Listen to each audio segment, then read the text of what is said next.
Good morning ဒီနေ့ကတော့ Win Euro Trip ရဲ့တတိယမြောက်နေ့ဖြစ်ပါတယ်ဟိုတယ်ကကျွေးတဲ့ breakfast ကိုအဝတီးပါတယ်ပြီးရင်ဒီနေ့ Antelope Canyon ဘက်ကိုသွားမှာဖြစ်ပါတယ်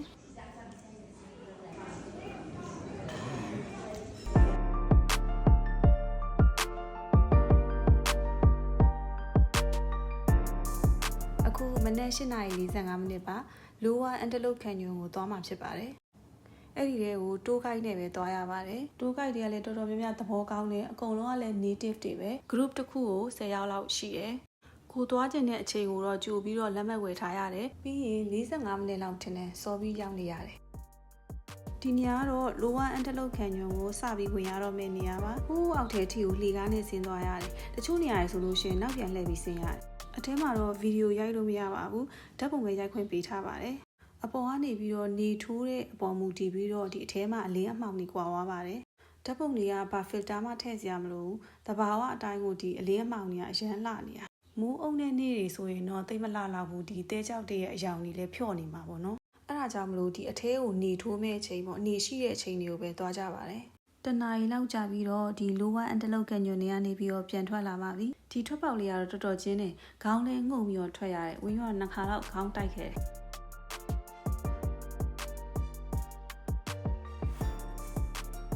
အခုကတော့ Upper Antelope Canyon ကိုသွားမလို့ဖြစ်ပါတယ်။ဝင်းယူကဒီ Black Streak ဆိုတဲ့တိုးနဲ့သွားမှာဖြစ်ပါတယ်။ဒါတော့ Upper Antelope Canyon သွားဖို့အတွက်စောင့်နေရပါ Righty, this will be our vehicle for today.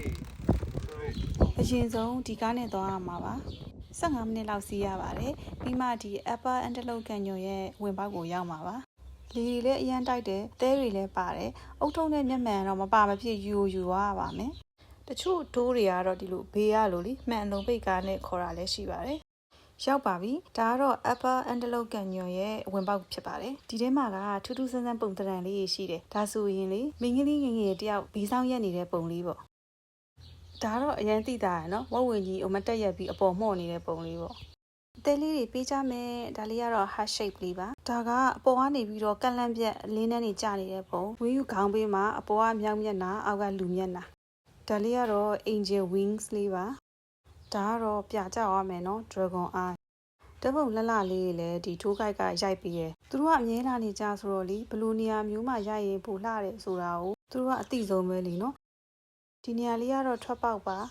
အထဲမှာစုစုပေါင်းမိနစ်40လောက်ရှောက်ပြီးတော့ဝီရို Upper Antelope Canyon နဲ့ကနေထွက်လာပါပြီ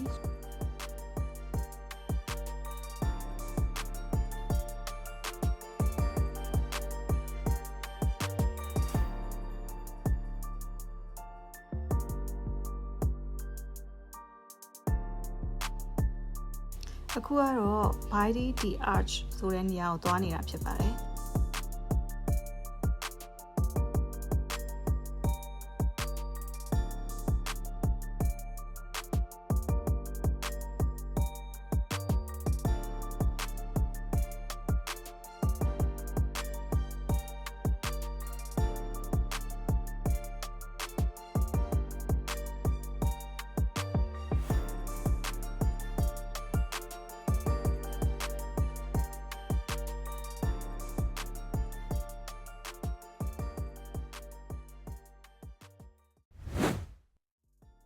ညနေပိုင်းမှာတော့ဝီယူဟာ Huawei view point ကိုသွားကြည့်ပါတယ်ဒီနေရာမှာလည်းလူတွေကတော်တော်များတယ် Antelope Canyon ကိုလဲပတ်ပြီးသွားပြီဆိုလို့ရှိရင်ညနေပိုင်းဒီမှာ sunset လာကြည့်ကြပါတယ်တကယ်တော့ဝီယူရဲ့ပုံမှန်အစီအစဉ်ကဟိုးမှာတွေ့နေရတဲ့ Lake Power ဆိုတဲ့ကန်ထဲမှာ kayak လုပ်မယ် Antelope Canyon ကြားတစ်လျှောက်ကိုလှော်သွားမယ်ပေါ့အဲ့လိုမျိုးလေးစီစဉ်ထားတာပါkayak လည်းကြိုပြီးတော့ book လုပ်ထားပါတယ်ဒါပေမဲ့ဒီနေ့ရာသီဥတုအခြေအနေကလေရန်တိုက်တဲ့အတွက်ကြောင့်ဝီယူလုံးလို့သွားလို့မရပါဘူး cancel လုပ်ခဲ့ရပါတယ်မနေ့ကလည်းသွားလို့မရပါဘူးဆိုတော့ဒီနေရာမှာဓာတ်ပုံလှလှလေးရရင်လည်းပဲဗီဒီယိုဆက်ဆက်ကြည့်ပြီးတော့ဒီနေ့တရက်တာကိုကုန်ဆုံးခဲ့ပါတယ်